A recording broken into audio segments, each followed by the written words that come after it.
Hello everyone, welcome to learning twist. तो यह है क्लास 7th एसएसटी का chapter number 1 geographical diversity of India. Chapter का जो पार्ट 1 है वो चैनल पर जा चुका है, लिंक आपको मिल जाएगा उसका डिस्क्रिप्शन बॉक्स में।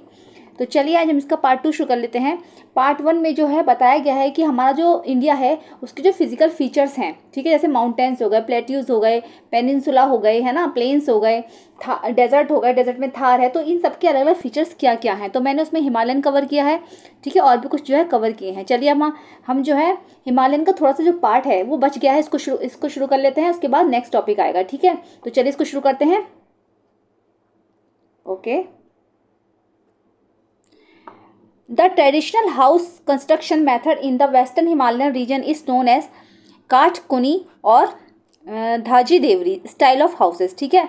दो तरीके के मेथड होते हैं वहाँ पर घर बनाने के। जो ट्रेडिशनल हाउस कंस्ट्रक्शन होते हैं उसमें दो तरीके के घर बनाने के बनते हैं जो जाने जाते हैं काठ कुनी और धाजी देवरी स्टाइल से, ठीक है। A combination of locally available stone and would is use. इसमें क्या होता है, इसमें जो लोकली स्टोन होता है, स्टोन और वुड जो होता है वो इसमें यूज होता है। Which not only keeps the house warm but also resist damage in the event of mild earthquakes. तो जो क्या करता है, जो उनको गर्मी नहीं रखता, मतलब जो स्टोन है लोकल, वहाँ का लोकली स्टोन और जो वुड होता है उससे ही घर बनाए जाते हैं। तो ये केवल उन घरों को गर्मी ही नहीं रखते बल्कि अर्थक्वेक आ जाए तो उससे उसकी रक्षा भी करते हैं, ठीक है। इतना सा जो पार्ट था वो थोड़ा छूट गया था, ठीक है। अब आगे देखते हैं। The great Himalayan national park in Himachal Pradesh has a wide diversity of flora and fauna.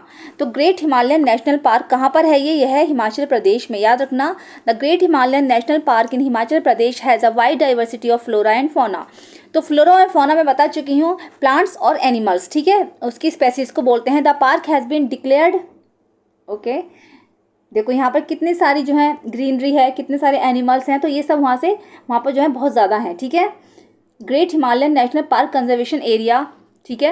Number 2 पर है हिमालयन मोनल मेल, ठीक है। आप देख लेना, इसमें बहुत सारी चीज़ें हैं। चलिए, A World Heritage Site by UNESCO, the biodiversity of the park is being preserved by the government as well as the village communities that live inside the park. तो जो विलेज कम्युनिटीज़ हैं वहाँ पर वो भी इसका ध्यान रखती हैं, जो गवर्नमेंट भी ध्यान रखती है इसका। और वर्ल्ड हेरिटेज साइट यूनेस्को के द्वारा इसका जो है, इसको मतलब कि बायोडाइवर्सिटी, जो पार्क की जो बायोडाइवर्सिटी है उसको गवर्नमेंट ने सुरक्षित रखा है, ठीक है। उसके लिए जो है, और गाँव के लोग भी इसकी तरफ बहुत ध्यान देते हैं। The cold desert of India. अब आता है कोल्ड डेजर्ट ऑफ इंडिया। आपने सुना होगा कि रेगिस्तान जो है शायद हमेशा गर्मी होते हैं, तो ऐसा नहीं है, जो कोल्ड डेजर्ट भी होते हैं भारत में। तो the word desert immediately evokes, देखो पहले हिमालयन का हम कवर कर चुके हैं, अब डेजर्ट आएगा सेकंड पार्ट इसका, तो उसको कर रहे हैं। The word desert immediately evokes in image of a hot place, ठीक है। आपके जो शब्द है डेजर्ट, उसमें दिमाग में जो इमेज आती है वो गर्म रेगिस्तान की ही आती है कि हॉट प्लेस होता है वो।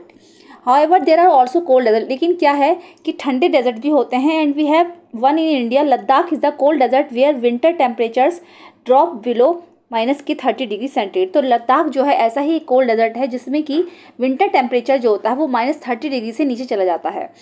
There is a very little rainfall, इसमें जो है बहुत ज़्यादा बारिश कम होती है। And the landscape is rugged, और जो यहाँ के जो लैंडस्केप होते हैं रग्ड होते हैं विद रॉकी टेरेन, और यहाँ पर जो सारा जो रास्ता होता है वो पथरीला होता है। डीप वैलीज, गहरी गहरी घाटियाँ होती हैं। And lakes such as Pangong Tso, Tso means होता है लेक, तो पेंगोंग टाइप की झील्स जो हैं वो यहाँ पर देखने को मिलती हैं।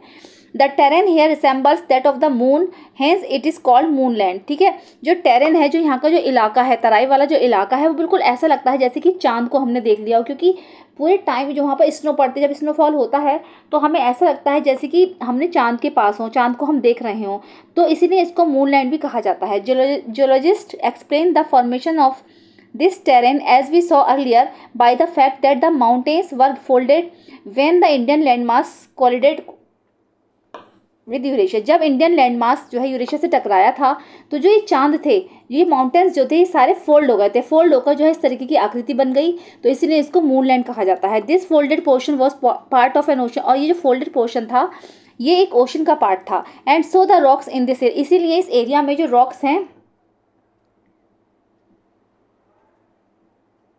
Okay, are made largely of sand and clay, इसीलिए इस एरिया की जो चट्टाने हैं वो लार्जली सैंड और क्ले से बनी हैं। Wind and rain have eroded the mountains into the shapes you see in the photograph. Wind और रेन, ठीक है, हवा और जो पानी है माउंटेन्स में, तो वो उसको शेप्स देता है जैसे कि आप फोटोग्राफ्स में देख सकते हो। ये इस तरीके के जो हैं कितना प्यारा यहाँ का वेदर लग रहा है, देखो नेचुरल ब्यूटी है बिल्कुल। इस तरीके से यहाँ पे जो शेप दिया हुआ होता है पहाड़ों पे, ठीक है, नेचुरल ब्यूटी है ये एक तरीके से। तो despite the harsh conditions Ladakh is home to unique wildlife like snow leopards, ibex and Tibetan antelopes, ठीक है। तो यहाँ पर जो है बहुत ज़्यादा हार्श कंडीशंस होती हैं, मतलब रहना बहुत मुश्किल है, तब लद्दाख में फिर भी ये बहुत सारे जंगली जानवरों का, वाइल्ड लाइफ का घर है, जैसे कि स्नो लेपर्ड्स होता है, यहाँ पर आईबेक्स होता है and Tibetan antelopes. The Ladakhi people lead a simple life, यहाँ के जो लोग होते हैं वो सिंपल जीवन जीते हैं। The region is known for its ancient monasteries and colourful festivals such as Losar and the Hemis festival. अगर ये आ जाए कि वहाँ के फेस्टिवल्स क्या क्या हैं लद्दाख के, तो Losar and Hemis colourful festivals होते हैं। तो जो ये रीजन है ये जाना जाता है प्राचीन मोनास्ट्रीज के लिए और कलरफुल त्योहारों के लिए, रंगीन त्योहारों के लिए जाना जाता है, जैसे कि लोसर और हेमिस फेस्टिवल। इतना आपको समझ में आया। चलिए अब आगे बढ़ते हैं।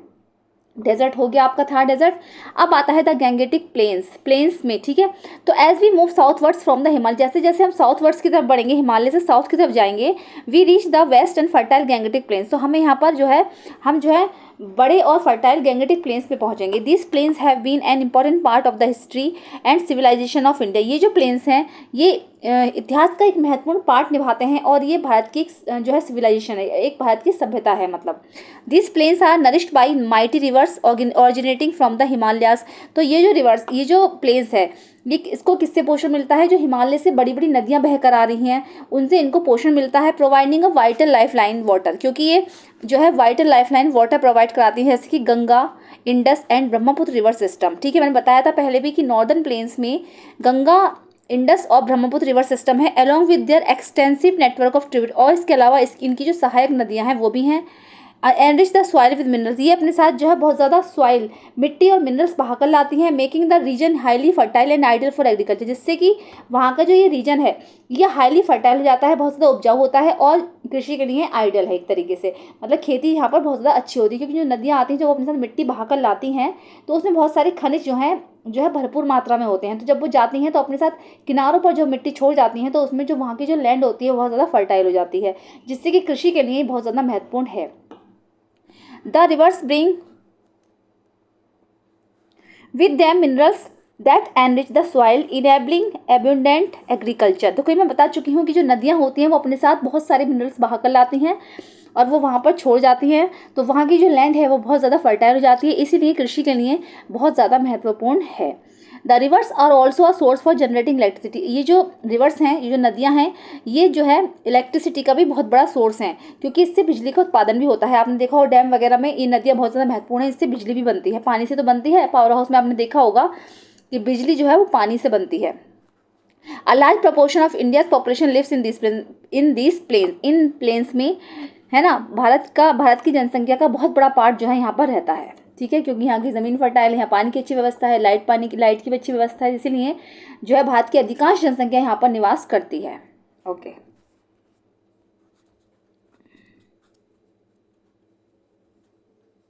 चलिए आगे देख लेते हैं। अब ये यहाँ पर कुछ पिक्चर्स दे रखी हैं, ठीक है, पिक्चर्स आप खुद देख लेंगे। Modern agriculture practices in the plains, इस तरीके से प्लेन्स में खेती होती है। Aerial view of Delhi with the river Yamuna on top right, ठीक है। यमुना रिवर जो है वहाँ पे उसका जो दिल्ली का ये व्यू है, ठीक है, टॉप से दिखाया गया है ऊंचाई से।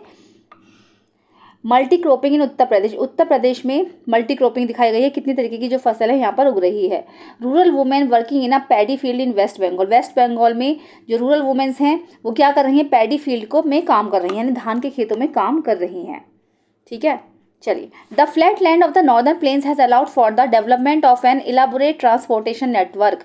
जो नॉर्दर्न प्लेन्स की जो लैंड है वो डेवलपमेंट ट्रांसपोर्टेशन नेटवर्क के लिए जो अच्छी जो विकसित हुई है, मतलब ट्रांसपोर्टेशन नेटवर्क जो है वहाँ से यातायात का जो नेटवर्क है वो भी काफ़ी डेवलप हुआ है। Road and railway network facilitate the movement of people and goods over long distances. Road और रेलवे नेटवर्क्स बनने से क्या क्या हुआ है, जैसे लोगों को एक जगह से दूसरी जगह जाने में परेशानी नहीं होती है। लॉन्ग डिस्टेंस हो गया, या फिर सामान को इधर से उधर ले जाना हो, वो यात्रा करनी हो, तो इसमें भी उन्हें कोई परेशानी नहीं होती। As you will see in the tapestry of the past chapters, the Ganga, the Brahmaputra and other rivers have been use for millennia for travel and trade. अगर आप पहले के चैप्टर्स उठाकर देखें पास की टैपेस्ट्री उठाकर देखें तो आपको पता चलेगा कि गंगा, ब्रह्मपुत्र और जितनी भी और दूसरी नदियां हैं have been use for millennia for travel and trade. इसमें जो है व्यापार के लिए, व्यापार और यात्रा के काम में आती थी, है ना, समुद्री मार्गों से यात्रा होती थी, ठीक है, तो इस तरीके से वो काम में आती थी।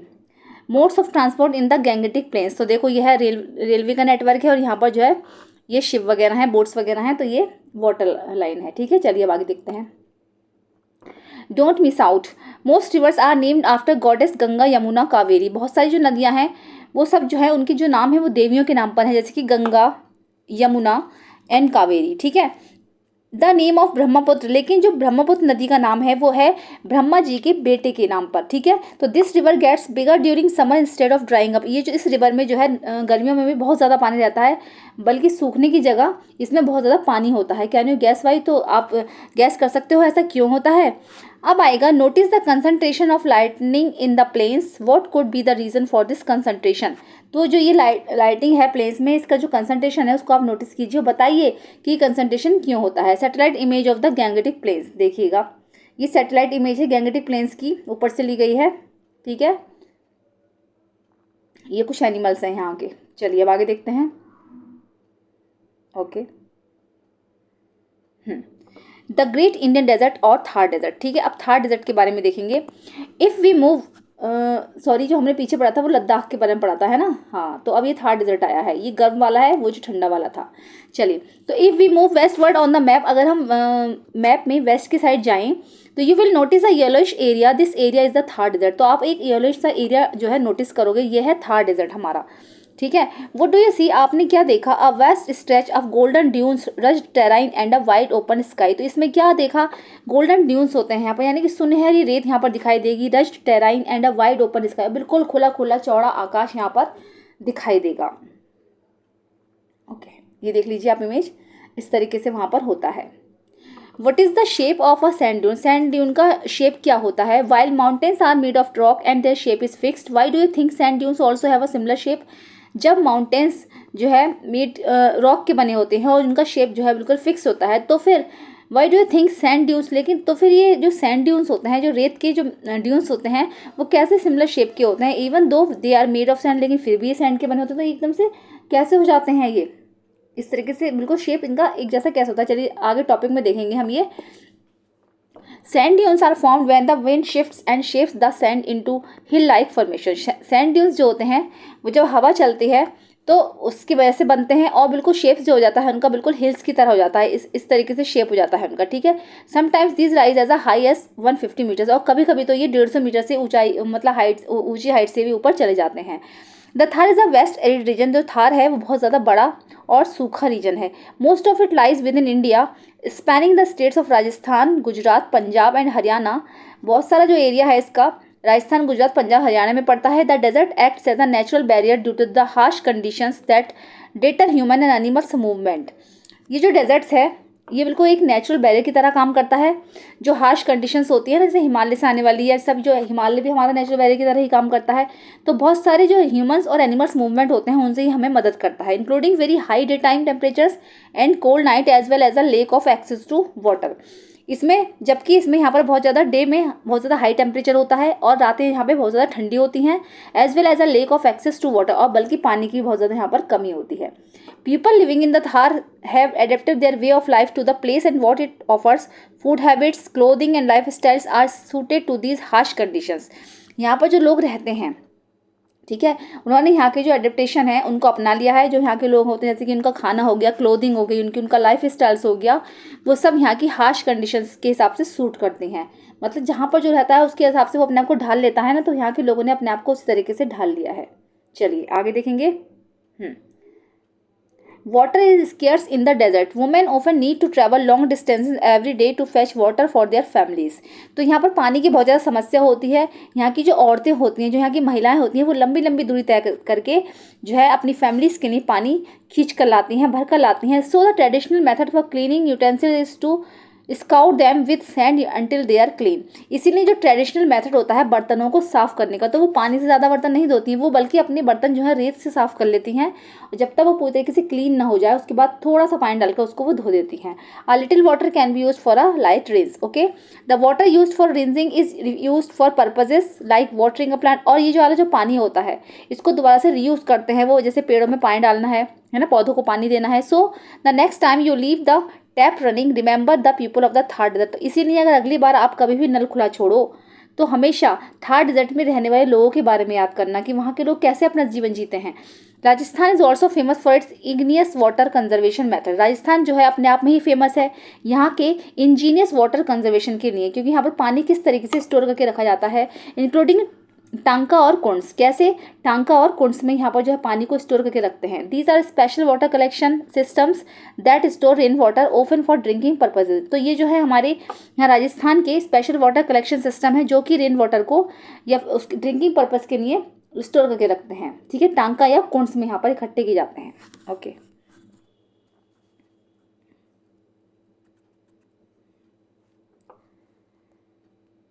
चलिए नेक्स्ट टॉपिक आएगा द अरावली हिल्स। ठीक है, okay, let us go the back to the map. Map पे दोबारा जाइए। Trace your path slowly. देखो मैप तो मैं आपको शुरू में ही समझा चुकी हूँ। ठीक है, तो slowly from the Thar desert towards the east. ठीक है, तो अपना जो पथ है धीरे धीरे थर्ड डेजर्ट से ईस्ट की तरफ बढ़ाइए।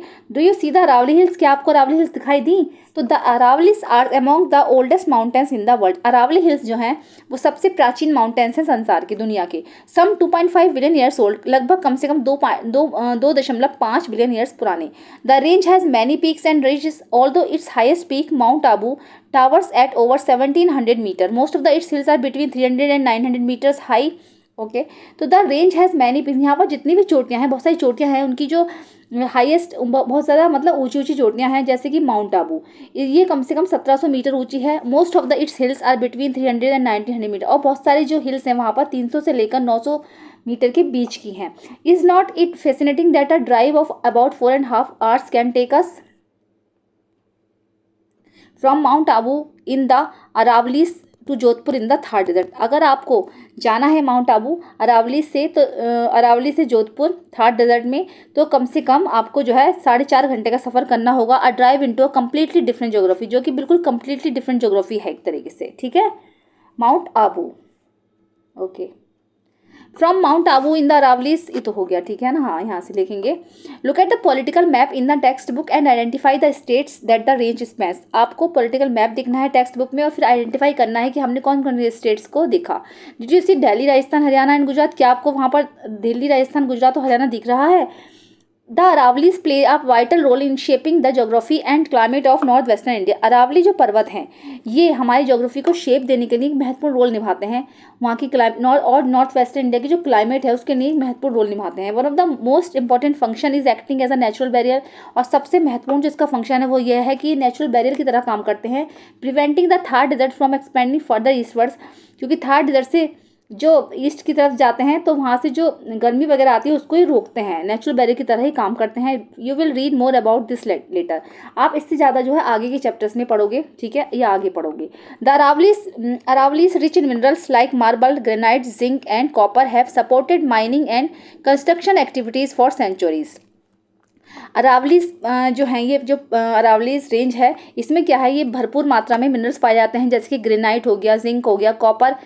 ठीक है, जो कि सपोर्टेड माइनिंग एंड जो कि माइनिंग कंस्ट्रक्शन एक्टिविटीज़ में कई शताब्दियों से काम में आ रहे हैं, मतलब उसको सपोर्ट करते हैं। कंस्ट्रक्शन जैसे खाने वगैरह होती है ना, माइनिंग एक्टिविटीज़ खान वगैरह होती है तो उसमें ही काम में आते हैं। In fact evidence from its ancient mines at Zawar has shown that over 8 centuries एगो, कि लगभग 8 शताब्दी पहले जवार में Indians were the first in the world to master the delicate process of extraction of zinc.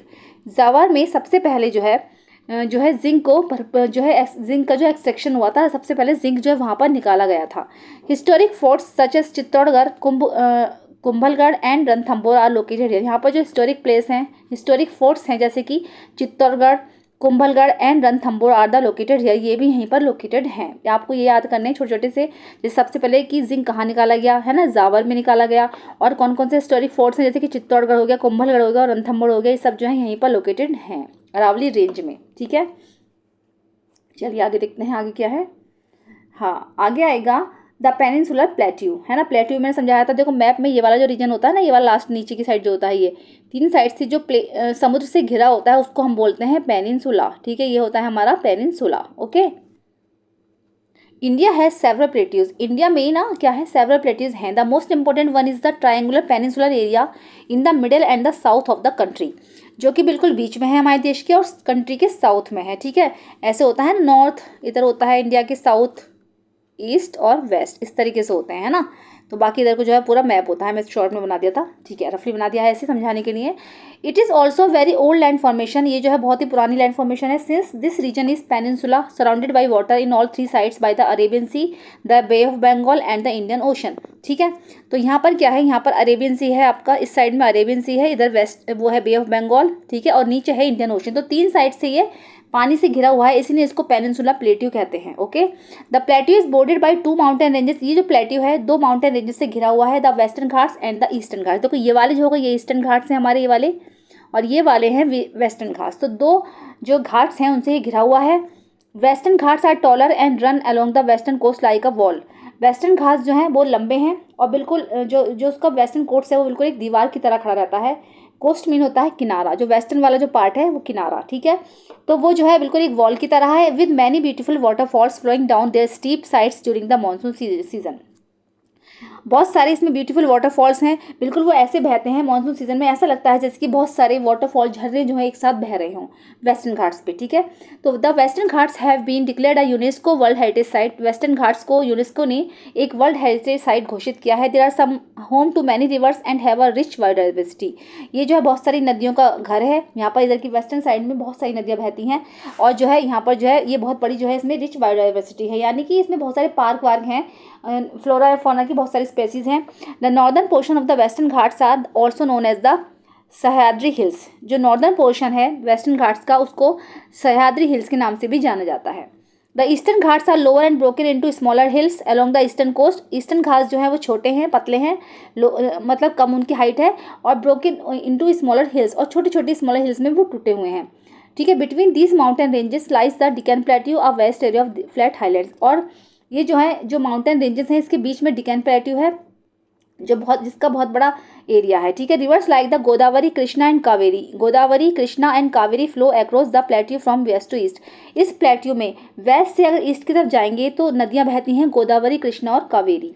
These rivers are important for farming and provide water to millions of people, ये जो reverse हैं ये फार्मिंग के लिए बहुत important है और बहुत सारे लोगों को, बहुत सारी जनसंख्या को, मिलियंस ऑफ पीपल को ये पानी जो है प्रोवाइड कराती हैं।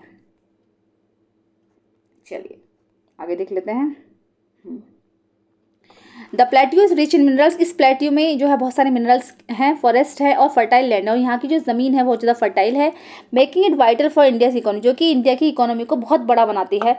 It tilts a little to the east, so a few of the rivers in, ये जो है क्या है ईस्ट की तरफ थोड़ी सी निकल बहती है, so a few of the rivers in this region flow towards the bay of Bengal, इसीलिए जो कुछ नदियाँ जो हैं बे ऑफ बंगाल में जाकर गिरती हैं। East flowing rivers like the Godavari Krishna and Mahanadi originate here, east flowing river कौन कौन सी हैं अगर ये आ जाए तो गोदावरी कृष्णा और कावेरी, सॉरी गोदावरी कृष्णा एंड महानदी, है ना। प्रोवाइडिंग वाटर फॉर फार्मिंग, ये जो फार्मिंग के लिए वाटर प्रोवाइड कराती हैं, इंडस्ट्रीज के लिए कराती हैं, एंड हाइड्रो इलेक्ट्रिक पावर, इससे बिजली भी बनाई जाती है।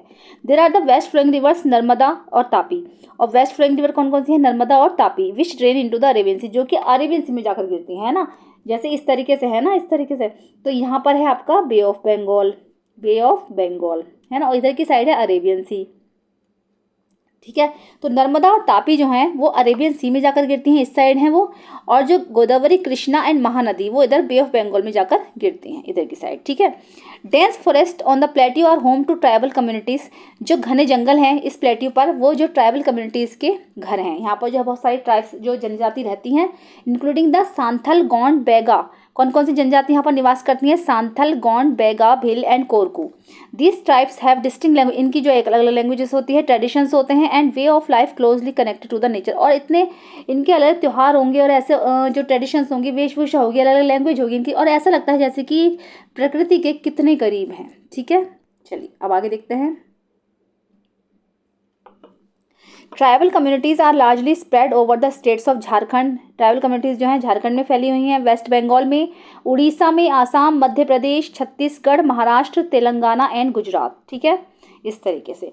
Plateaus are home to many beautiful waterfalls in India. Bharat में जो प्लेट्यूज हैं ये बहुत सारे वाटरफॉल्स का भी घर हैं, बहुत सारे झरने इसमें से निकलते हैं। As rivers flow over their uneven and rocky surface, जैसे कि जो नदियां हैं यहाँ पर अनइवन और रॉकी सरफेस से बहती हैं, मतलब चट्टानों से बहती हैं, पथरीले रास्ते हैं। तो these waterfalls don't only attract tourist, तो ये जो वाटरफॉल हैं केवल टूरिस्ट को अट्रैक्ट ही नहीं करते, लेकिन also help in hydro electric power generation and provide water for irrigation, बल्कि इससे बिजली भी बहुत ज़्यादा बनाई जाती है, इन झरनों से बिजली बनाई जाती है, टूरिस्ट के अट्रैक्शन का केंद्र है ये, और हाइड्रो इलेक्ट्रिक पावर जनरेट करते हैं और सिंचाई के लिए जो पानी भी प्रोवाइड कराते हैं। ठीक है, प्लेट्यूज के बारे में आपने देख लिया। चलिए अब आगे देख लेते हैं क्या है ये पिक्चर्स, आप लोग देखना ये सारी। अब जो नेक्स्ट टॉपिक आएगा वो आएगा India's amazing coast line. Coast line होता है समुद्री तट, जो किनारे होते हैं ना समुद्र के आसपास के समुद्री तट। तो इसके बारे में हम नेक्स्ट वीडियो में देखेंगे। वीडियो बहुत लंबी हो गई है, नहीं तो फिर आधे घंटे की वीडियो हो जाएगी। ठीक है, आप लोग डिस्टर्ब हो जाओगे। चलिए, तो वीडियो कैसी लगी है, अगर पसंद आया तो उसको लाइक करिए, चैनल पर फर्स्ट टाइम विजिट कर रहे हैं तो प्लीज़ सब्सक्राइब करिए, साथ में बेल आइकन भी प्रेस करिए। मिलते हैं नेक्स्ट वीडियो में। Thank you so much.